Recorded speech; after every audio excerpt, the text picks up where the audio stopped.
예, 안녕하세요, 여러분. 자, 텔레마케터 시장조사 실무. 자, 실무라고 불렀는데요. 사실 우리 2차 시험에 이 실무라고 부르는 것들은 조금 성격이 다릅니다. 앞에 있는 건 내용을 확인해서 객관적으로 여러분이 문제를 잘 알고 있는지, 내용을 알고 있는지, 그렇게 객관적으로 판단한다라는 거는 어떻게 보면은 약간 찍기 시험이죠. 우리로 말하자면 이제 한정된 답안에서 여러분이 고를 수 있기 때문에 만약에 내용을 잘 모른다고 할지라도 아닌 것들을 제거하다 보면 답이 나오는 시험이었습니다. 근데 우리 2차는요, 약간 성격이 다르죠. 왜냐하면 직접적으로 여러분들이 아는 것들을 다 적어내야 하는 그런 시험입니다. 두 가지 유형이 있을 거예요. 예를 들어 한 10가지 내용 중에 여러분한테 몇 가지를 써라 라고 하는 것이 있을 것이고요. 그 다음에 절차라든지 또는 이제 속성을 물을 때는 뭐 4가지나 3가지가 있을 때 전부 다 써라 라고 하는 파트죠. 그러다 보니까 저는 생각하기에 그렇습니다. 1차는요, 여러분들이 막 무리를 해서 공부한다 이런 생각보다는 아, 이런 내용이 있구나 이렇게 확인한다면 요 2차 때는 조금 달라요. 2차 때는요, 이제 페이지별로, 그다음 내용별로 여러분들이 확실하게 쓸 수 있는 날을 점검해야 됩니다. 서술형이긴 한데요. 이 서술형의 성격이 조금 다릅니다. 이 서술형이요, 마치 우리가 이제 알고 있었던 주관적인 내용을 묻는다라기보다는 사실은 이제 나와 있는 내용을 있는 그대로 쓰는데 가장 핵심이겠죠. 그래서 제가 여러분한테 드릴 수 있는 것은 이런 겁니다. 여기 나온 문장들을 그대로 다 쓴다면 솔직히 좀 버겁기도 하죠. 그러다 보니까 조금 쉽게 표현할 수 있는 방법, 그리고 틀리지 않게, 그리고 이런 것도 있습니다. 만약에 10가지가 있는데 10가지를 밑에서부터 쓰는 것보다는 그래도 중요한 것 위주로 이렇게 쓴다면 좀 더 정확하게 답을 쓸 수가 있겠죠. 그래서 제가 이제 중요도도 말씀을 드립니다. 물론 우리 책은 이제 이 1번부터 이제 10번까지 있다라고 한다면 당연히 중요도에 따라서 분류가 돼 있습니다. 분류가 돼 있는데 때로는 이런 경우도 있어요. 어떤 관점에서 어떤 측면에서 물었을 때는 답이 달라질 수도 있다는 거. 물론 그렇게 하면 난이도가 상당히 높아지는 경향이 있습니다만 그래도 어쩝니까? 시험 문제 나오는데 우리 같이 정리를 해야 되겠죠. 예, 우리 책에 보시면 이제 핵심 키워드라고 나왔는데 이 키워드라는 게 우리가 1차 때 같은 경우는 정말 이대로 정리해도 풀만한 문제들이 많이 있습니다. 실제로요. 근데 2차는요, 이 키워드는 키워드일 뿐이고 이 키워드의 내용이 어떤 건지, 절차가 무엇인지 또는 유의사항이 무엇인지 이런 것들을 다 써낼 수가 있어야 됩니다. 안타깝게도. 예, 단답형으로 그냥 딱 쓰라고 하면 객관식하고 차이가 없을 건데요. 그런 문제도 있습니다만 대부분 다 여러분들이 힘들어하는 문제들은 여러 개를 써라라고 하는 거죠. 그렇다고 해서 10가지 사항이 있는데 뭐 8가지, 9가지를 쓰라고는 안 합니다. 4개나 5가지 정도 이렇게 쓰라고 하고, 예를 들어 종류를 써라라고 하게 되면 종류가 5가지 있으면 한 3가지 정도 이렇게 쓰라고 하니까 물론 안전하게 하는 방법은 요 5가지를 다 외우는 게 좋겠습니다만 그래도 이제 그중에서 잘 안 쓰는 것들을 제외하고 정말 중요한 것들을 쓸 수 있는 것, 이런 준비가 필요할 것 같다라고 말씀을 드리겠습니다. 자, 맨 처음에 시장조사 실무 들어가게 되면 시장조사 그 자체가 나오죠.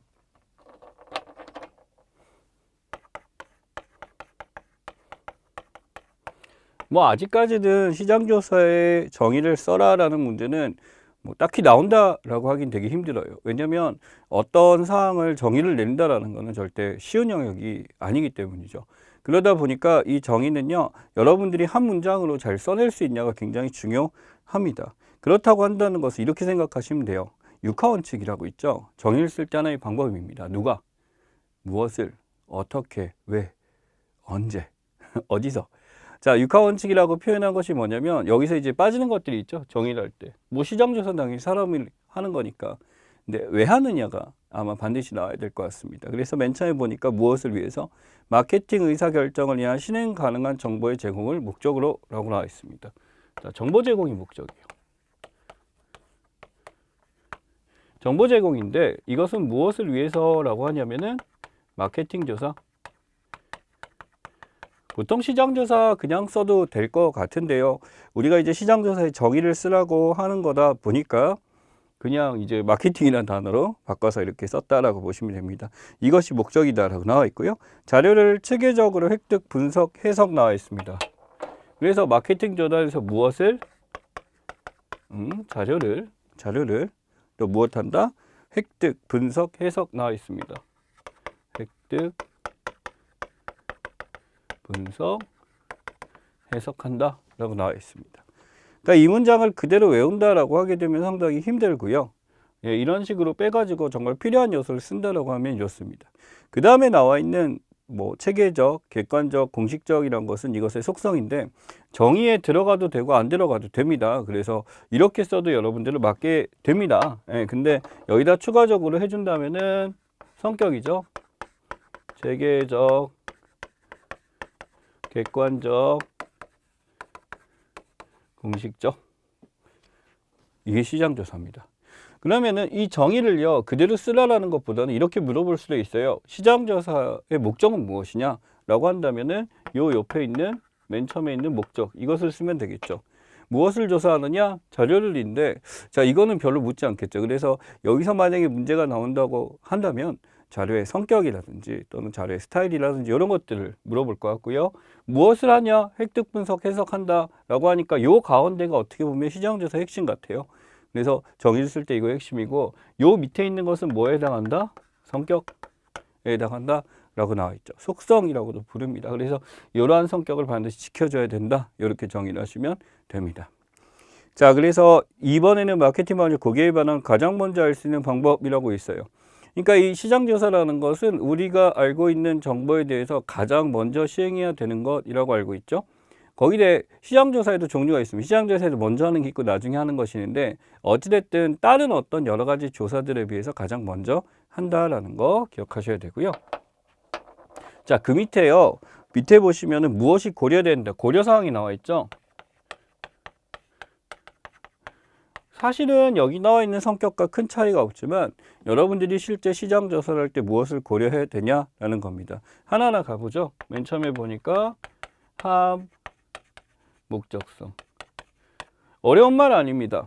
어려운 말이 아니고요. 여기 이제 목적 나와 있죠. 여기에 합치하느냐라는 거죠. 실제 이 목적을 달성하기 위해서 했느냐라는 것들이 여기에 있고요. 적합성. 적합성이라는 건 이렇습니다. 새로 나온 뭐 과자를 조사하려고 하는데 과자를 좋아하지 않는 사람들을 대상으로 한다라고 한다면 적합성이 맞지 않겠죠. 또는 새로 나온 음료수를 조사하게 되는데 국민 전체를 한다? 뭐 하면 좋게 하겠지만 실제로 이제 목표 대상이 따로 있으니까 적합하지 않죠. 비용이 많이 들고 시간도 많이 걸리겠죠. 그런 것들이고요. 자, 그 다음에 신뢰성. 신뢰성은 그렇습니다. 반복했었을 때 비슷한 결과가 계속 나오느냐. 여러분 신뢰성은 나중에 뒷부분에 가서도 굉장히 자세하게 보게 되고요. 신뢰성의 종류와 신뢰성을 평가하는 방법이나 신뢰성을 높이는 방법 이러한 것들이 실제 출제가 다 됐었기 때문에 굉장히 이 중에서 가장 중요한 성질 중에 하나다라는 것들 기억하고요. 당연히 필요한 게 객관성이죠. 객관성은 따로 묻지는 않을 겁니다. 그 다음에 정밀성 같은 경우도 당연히 갖춰야 될 거니까 이것은 묻지 않을 거예요. 고려사항이 보다시피 5가지가 나와 있죠. 이 5가지는 우리가 시장조사를 할 때 이것은 반드시 지켜져야 돼 라는 걸로 정리를 하시면 되겠습니다. 자, 그 다음에 가야 되는 게 바로 시장조사의 단계입니다. 단계라는 거는요, 당연히 제가 보기에는 문제를 낼 때 빈칸에서 3번째 위치하는 거 이렇게 묻거나 아니면은 여기 뜻하는 것 이렇게 물어야 될 텐데 우리 2차 시험은 참 길게 쓰죠. 그래서 시장조사 단계를 그대로 써라 라든지 1차 문제에서는 뭐 나열을 해놓고 여기서 골라서 써라 이런 식으로 출제가 되는 것 같습니다. 자, 맨 처음에 무엇부터 파악해야 될까요? 문제부터 파악해야 됩니다. 문제 규모, 뭐 문제 인식, 문제 파악 다 좋습니다. 어찌됐든 우리가 알려고 하는 문제 또는 주제에 대해서 파악을 하는 것이 중요하다라는 것들 하셔야 되고요. 자, 그 다음에 설계 과정입니다. 조사 설계 다 써도 되고요. 설계라고 써도 맞습니다. 왜냐면은 우리가 이제 시장조사에서 설계를 한다는 의미 자체가 우리가 조사하려는 방법이나 또는 우리가 조사하려는 대상이나 또는 우리가 조사하려고 하는 뭐 조사원의 투입이라든지 정도라든지 규모라든지 이 모든 것을 결정하는 게 바로 디자인 단계, 설계 단계입니다. 자, 그러면은 설계가 끝나게 되면 이제 실제 투입돼야죠. 수집합니다. 수집을 한다는 건 당연히 우리가 직접 가서 하게 되는 것들에 해당하죠. 그래서 수집 단계는 수집 방법은 무엇이 있는지 또는 수집하면서 여러분들이 지켜야 될 것들이 무엇이 있는지 이런 것들 또 지켜야 될 것들은 또 이런 것도 있습니다. 실제 연구자의 입장에서 하는 것과 이 조사 대상자 입장에서 고려해야 될 것들이 또 차이가 있다라는 거 기억하시면 좋겠습니다. 자, 그 다음에 자료를 당연히 분석, 해석하죠. 이 분석, 해석 수집을 써보니까 어디서 봤냐면 이쪽에 있어요. 획득, 분석, 해석한다 라고 하죠. 시장조사에서 정의에 나와 있는 건데 실제로 하는 게 획득부터 하고 그 다음 분석, 해석한다 이렇게 연결이 되어 있습니다. 그래서 절차 단계고 마지막으로는 이제 당연히 보고서를 써야 되겠죠. 이제 우리가 이제 작사 거에 대해서 이것이 완성이 되었냐, 어떤 내용을 담고 있냐, 보고서를 씁니다. 실제 이제 시장조사에 이제 구체적으로 마케팅 조사를 들어가게 되면 이 모든 단계가 다 중요해요. 근데 가장 어려워하는 게 이 분석 해석 단계고요. 그 다음에 보고서 작성도 꽤 내용이 있습니다. 근데 우리 쪽에서는 이 보고서 작성은 별로 관심이 없고요. 이쪽이 설계 수집 쪽에 보통 문제가 많이 나옵니다. 그러니까 조금 더 난이도가 어렵지는 않아요. 실제 마케팅 조사론에 비해서는 크게 어렵지는 않다라고 말씀을 드리겠습니다. 자, 그럼 단계가 이렇게 되는데 단계별로 한번 설명을 해보죠. 첫 번째, 문제. 문제를 규명하고 인식하는 단계다라고 했어요. 그렇다고 한다면 지금 우리가 알고자 하는 주제에 대한 배경을 파악한다 라고 보시면 돼요. 그래서 이 문제인식 단계는 잘 묻지는 않습니다. 잘 묻지는 않아서 단계별로 그 내용을 설명하라 그랬을 때 시험 문제가 출제되지는 않습니다. 그래서 문제에 대한 배경을 파악, 이 정도로만 정리를 하면 되겠죠. 자, 중요한 건 어디냐? 바로 여기 나와 있는 설계 단계입니다. 이 설계 단계는요, 나중에 뒷부분에서도 나오고 1차에서는 뭐 많은 문제가 여기서 나오죠. 그래서 실제 이거는 표로 정리하기도 하고 다양한 문제가 나타나기도 합니다. 그래서 여기 첫 번째 조사 설계는 문제 해결하는 데 필요한 정보를 모순적으로 효율적으로 계획을 수립한다. 그래서 여기서는 효율적 계획을 세우는 단계 이렇게 나와 있습니다. 그래서 실제 요목들이 굉장히 많이 있죠.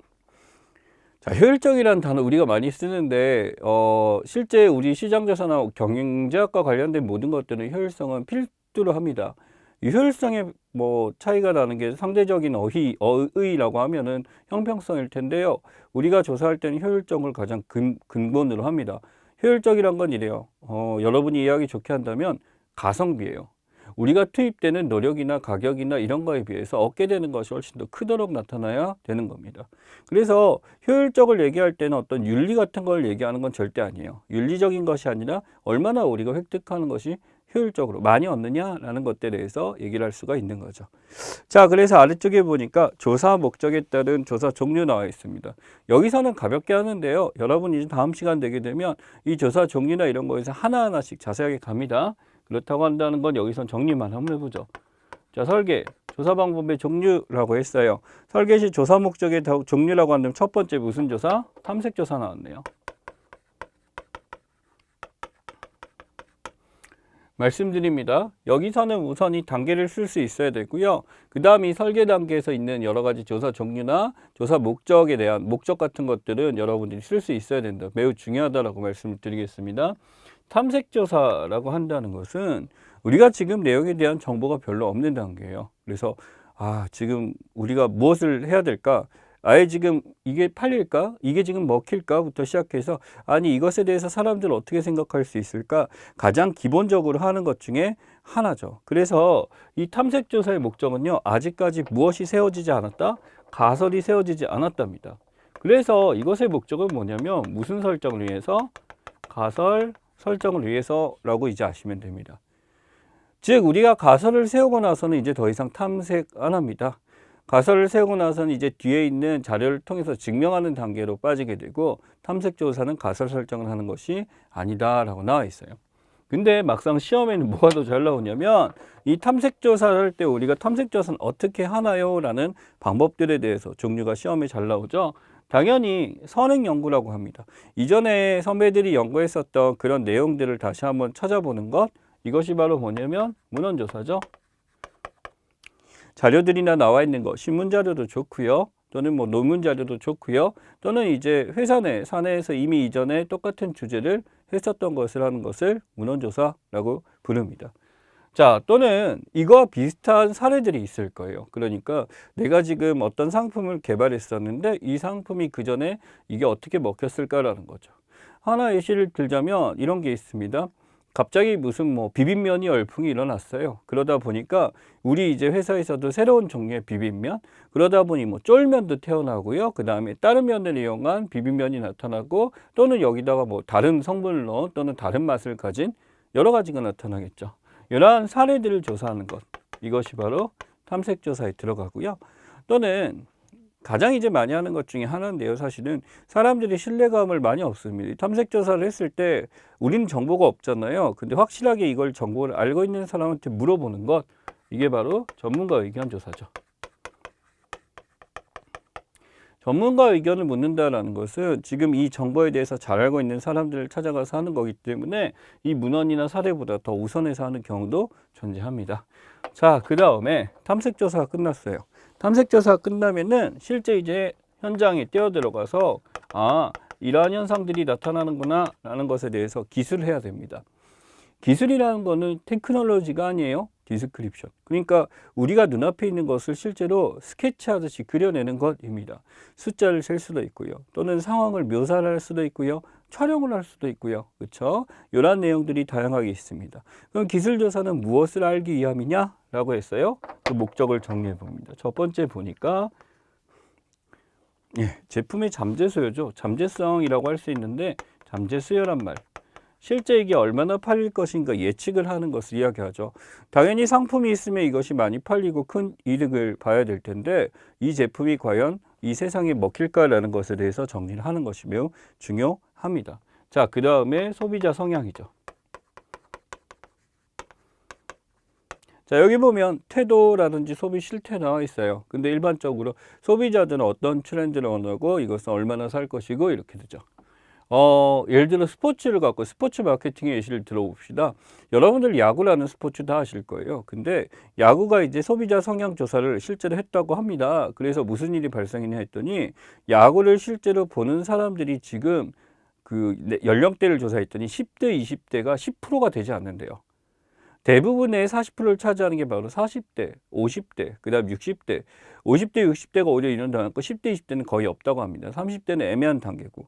근데 이 30대도 좀 있으면 40대가 되면은 이 야구는 굉장히 나이 든 사람들이 선호하는 스포츠가 되겠죠. 이 뭐 저도 좋아하긴 합니다만 뭐 나이를 뜻하는 거 아닌데 미국에서 실제로 조사했는데 한국도 마찬가지라는 거죠.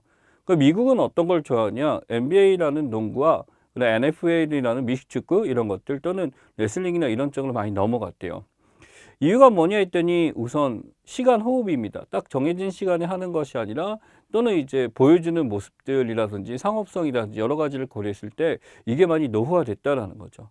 즉 소비자 성향 실태를 그런 식으로 조사를 하게 되니까 그렇다고 한다면 이 스포츠 야구의 입장에서는 여기서 맞는 이 소비자를 끌어들일 수 있는 수단들이 필요하겠죠. 아이들을 위한 뭐 행사를 많이 준비한다든지 젊은 사람들이 볼 수 있도록 그 경기 속도를 높인다라든지 이런 것들입니다. 즉 이러한 것들 하는 게 바로 여기 기술조사에서는 소비자 실태와 잠재수요에 대한 조사 이런 것들이 있고요. 자, 그 다음에 소비자 인구 통계적 특성.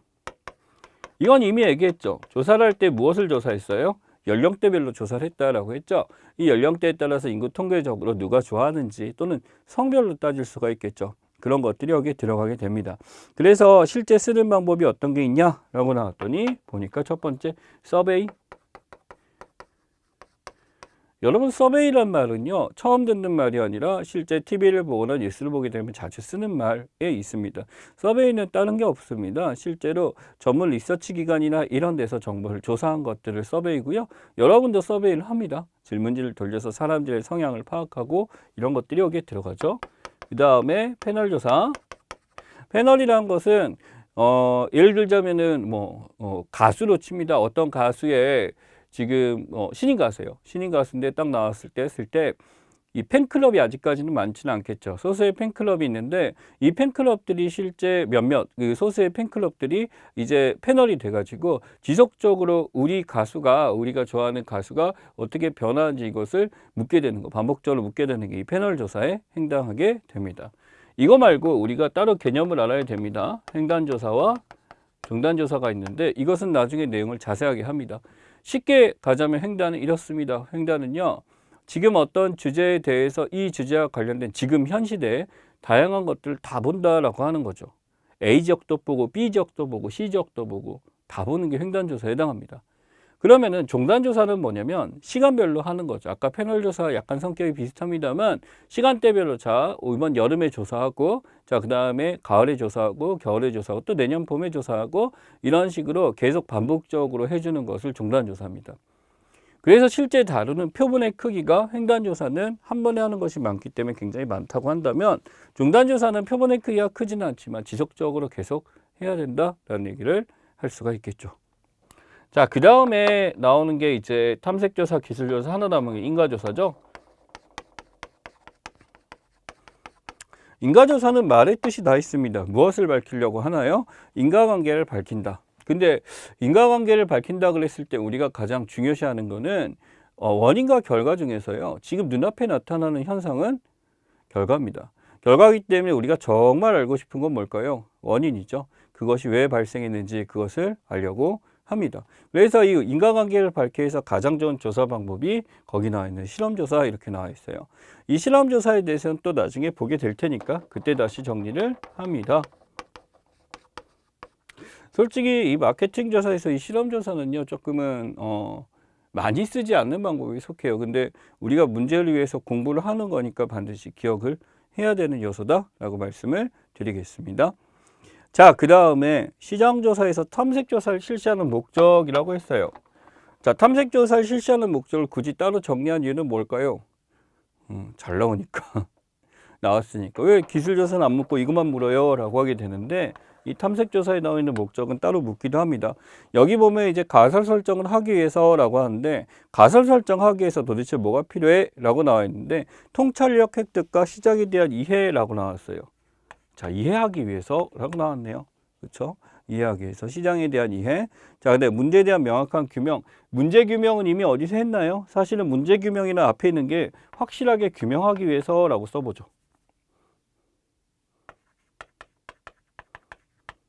자, 그 다음에 세 번째 보니까 전문가로부터 전문적 의견 묻기에서 전문가 의견이죠. 요 세 가지가 목적이라고 합니다만 솔직하게 지금 여기서 이것을 묻기보다는 일반적으로 어떤 정리를 쓰냐 요걸 묻는 게 더 많긴 합니다만 이런 문제가 나오기도 한다는 거 여러분 기억을 하시면 좋겠습니다. 자, 그래서 여기가 설계 단계였고요. 그 다음에 나오는 수집 단계입니다. 이 수집 단계는요 조금 성격이 달라요. 이 수집 단계는 어떻게 수집할 것이냐라는 방법에 대한 것도 나올 수가 있습니다만 어떤 자료를 수집하는 것이냐 정리가 돼 있죠. 굉장히 잘 나옵니다. 보다시피 이 페이지에서 가장 중요하게 표시가 돼 있고 표까지 이렇게 그려졌다. 여러분 한번 잘 생각해 보세요. 우리 시대고시에서 굳이 표를 그려가면서 설명을 하는 이유가 뭘까요? 그만큼 이 파트는 요목별로 많이 묻고 중요하기 때문에 라고 이제 파악하시면 좋겠습니다.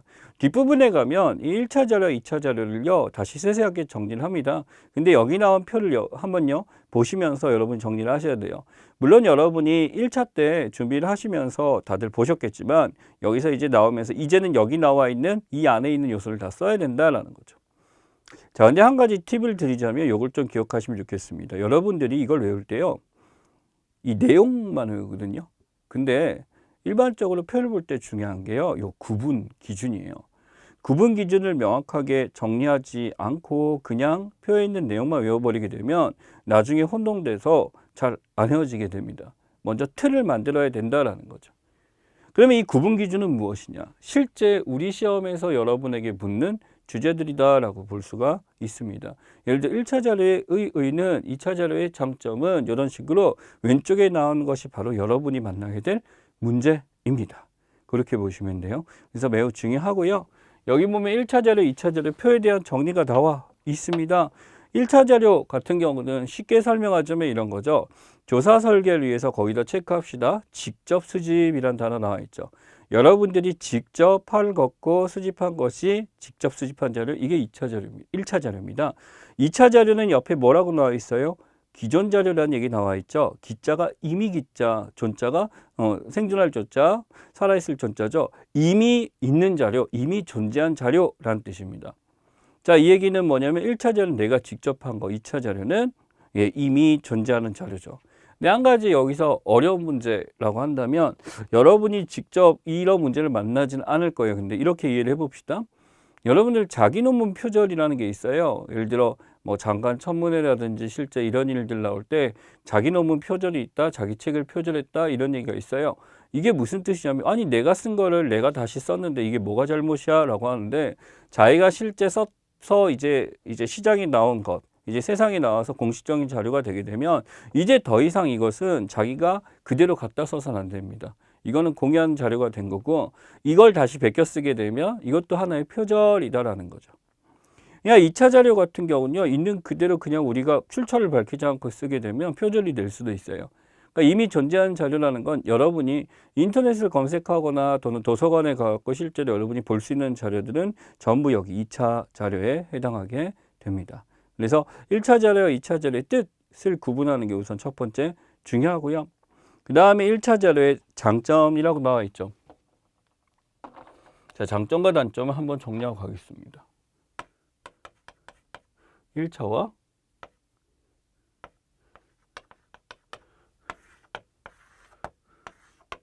나머지 밑에 있는 요목들도 중요하긴 합니다만 장점과 단점을 잘 이해한다면 다 정리가 되는 것 중에 하나예요. 물론 이 장점과 단점을 이해하기 위해서 들어가는 내용 굉장히 많습니다. 예, 첫 번째 보니까 1차 자료의 장점 보니까 뭐가 있나요? 신뢰도와 타당성 면에서 유리라고 나와 있어요. 도대체 이게 왜 적합하냐라고 한다면 이렇습니다. 2차 자료는 제가 한 게 아니에요. 제가 한 게 아니기 때문에 지금 내가 세운 조사 설계 방식과 차이가 있을 수 있죠. 근데 1차 자료는 내가 조사한 거기 때문에 완벽하게 설계 단계부터 본인이 하게 됩니다. 제가 하게 되니까 본인이 하게 된다면 지금 내가 주제에 가장 적합한 방법을 고를 것이요. 주제에 가장 적합한 표본을 선택할 것이요. 이렇기 때문에 당연히 타당성은 높아지고요. 2차 자료 같은 경우는 반복적으로 할 수가 없죠. 하지만 1차 자료 같은 건 내가 하기 때문에 내가 한 번만 더 하면은 여기서 신뢰도 확보가 굉장히 쉬워지게 되겠죠. 이런 식으로 하는 것이 신뢰도 타당성이 적합하다라는 거고요. 수집된 자료 의사결정이 필요한 시기적절 나와 있습니다. 이런 거죠. 여러분들이 어떤 보고서를 쓰려고 합니다. 근데 지금 이제 우리가 어떤 보고서를 쓰려고 자료를 막 검색해서 찾아봐야 딱히 없어. 아, 이게 외국 자료에 있나? 딴 데 있나? 뭐 엄청 찾아갖고 오래 걸리는데 1차 자료는 뭐예요? 그냥 여러분이 지금 나가서 바로 조사하는 겁니다. 그러니까 여러분이 필요할 때 바로 할 수 있는 거는 2차 자료가 아니라 몇 차 자료? 1차 자료에 해당한다라는 거죠. 그래서 시기적절이라는 얘기가 아래쪽에 있고요. 자, 그 다음에 수집 목적과 아래쪽에 수집 비용이 나와 있고 수집 기간 나와 있고 그런데 단점 같죠. 그래서 1차 자료는 보다시피 여기 나와 있는 내용을 제외하고는 아래쪽에 있는 건 단점에 가깝습니다. 자, 그 다음에 2차 자료 볼까요? 2차 자료는 신속하게 수집이 가능해 시간과 비용을 절약할 수가 있다. 시기가 적절하다는 건 다른 의미입니다. 여러분 시기 적절하다는 것과 이거는 시간 단축이 가능하다는 거예요. 내가 지금 바로 할 수 있지만 그렇다고 해서 시간이 적게 걸린다는 뜻은 아니에요. 검색하다 보면 누가 이걸 조사한 게 있으면 한 방에 그냥 긁어갖고 바로 끝날 수가 있겠죠. 그래서 바로 이게 뭐냐면 시간 단축, 신속성이라는 게 바로 2차 자료가 갖고 있는 속성이다라고 보시면 되겠습니다. 자, 그 다음에 신뢰도와 타당성 확보엔 유리하지만 1차는 하지만 2차는 신뢰도와 타당성은 부족해요. 하지만 전문가가 이미 한 거기 때문에 나는 그걸 옮겨 적기만 하면 돼. 전문적 지식이 필요 없다라는 것이 장점에 해당하게 되겠죠. 그래서 이러한 장점 같은 경우는 여러분들이 그대로 쓰라는 문제가 출제가 되니까 반드시 보고 가셔야 되겠다라고 말씀을 드리겠습니다. 자, 근데 1차의 단점이 있어요. 이미 다 얘기했던 건데 밑에 있는 거 단점으로 다 묶입니다. 바로 뭐냐면 비용이죠. 비용과 시간이 많이 듭니다. 물론 여기서 얘기하는 비용과 시간이 많이 든다라는 것은요. 기준을 이쪽으로 합니다. 2차 자료에 비해서 훨씬 더 많이 든다. 이런 걸로 이제 이해하시면 돼요. 2차 자료 인터넷 검색하는 거는 당연히 본인이 직접 하다 보니까 시간이 오래 걸리게 되겠죠. 여기하고 똑같습니다. 예, 시간 단축 신속되니 여기는 많이 걸리고. 그러면 여기 뭐가 있죠?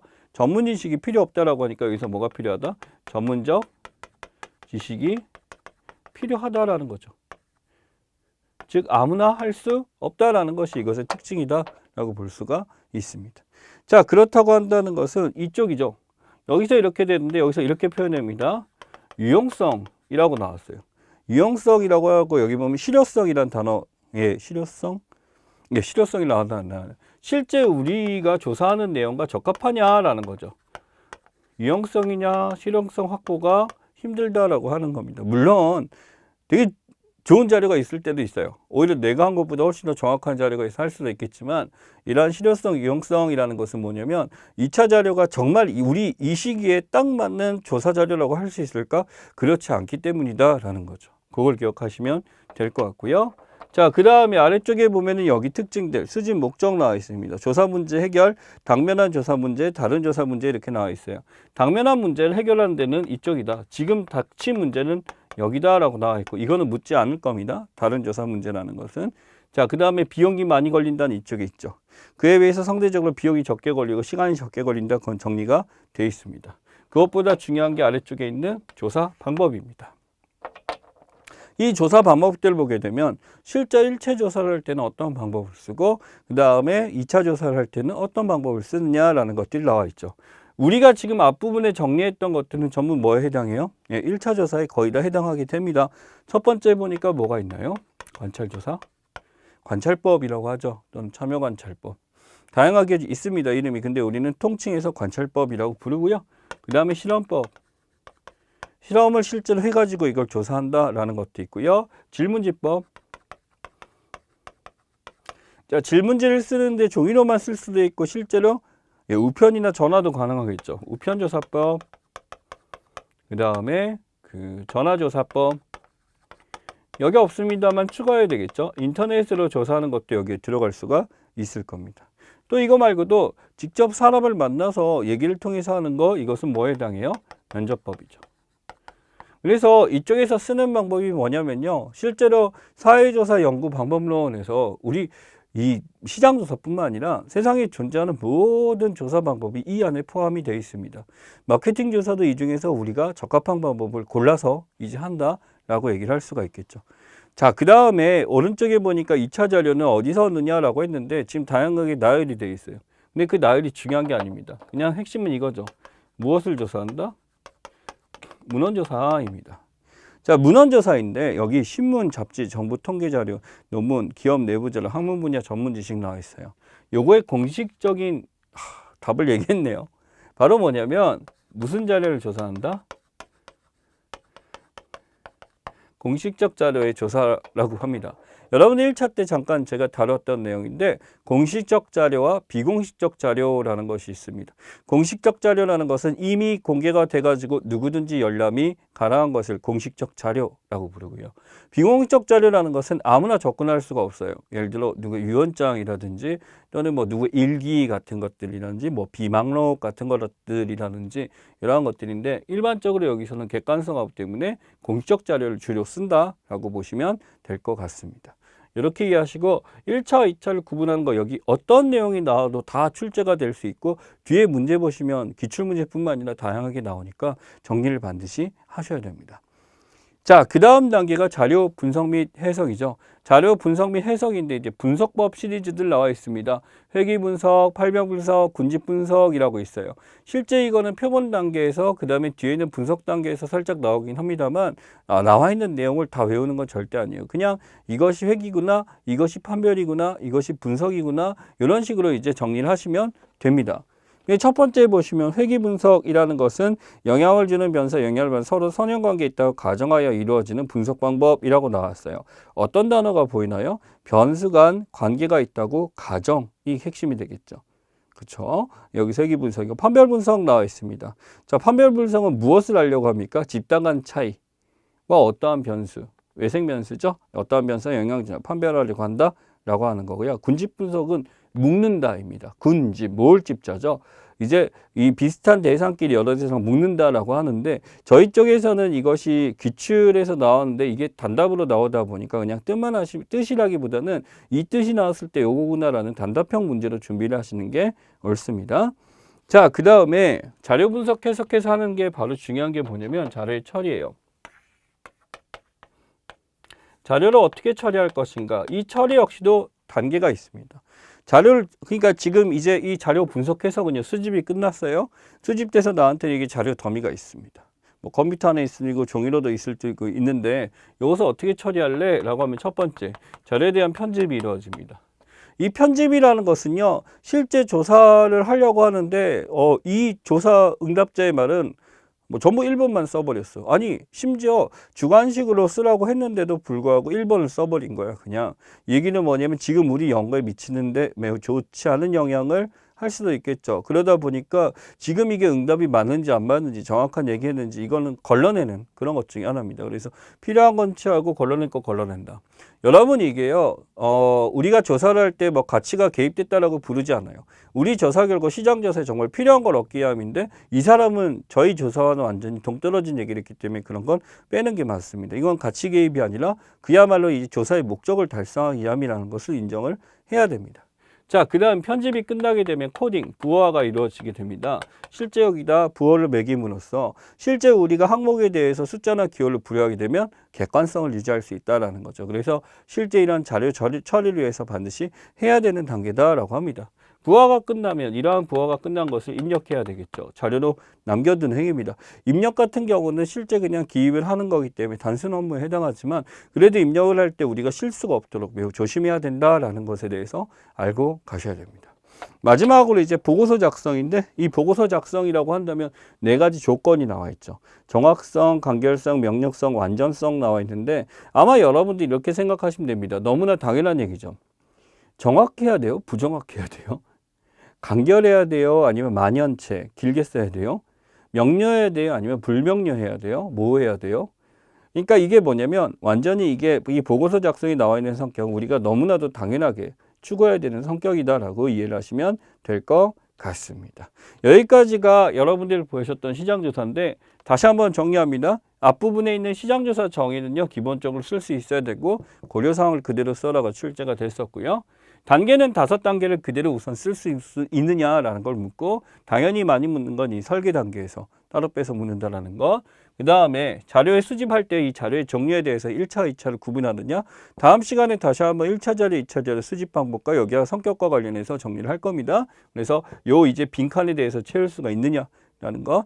그 다음에 이제 자료 분석 해석 단계에서 우리가 어떤 단계, 편집과 코딩과 입력 단계가 어떻게 순서대로 이루어져 있냐, 그 중에 코딩은 어떤 것이고 편집은 어떤 것이냐라는 것에 대해서 일반적으로 묻습니다.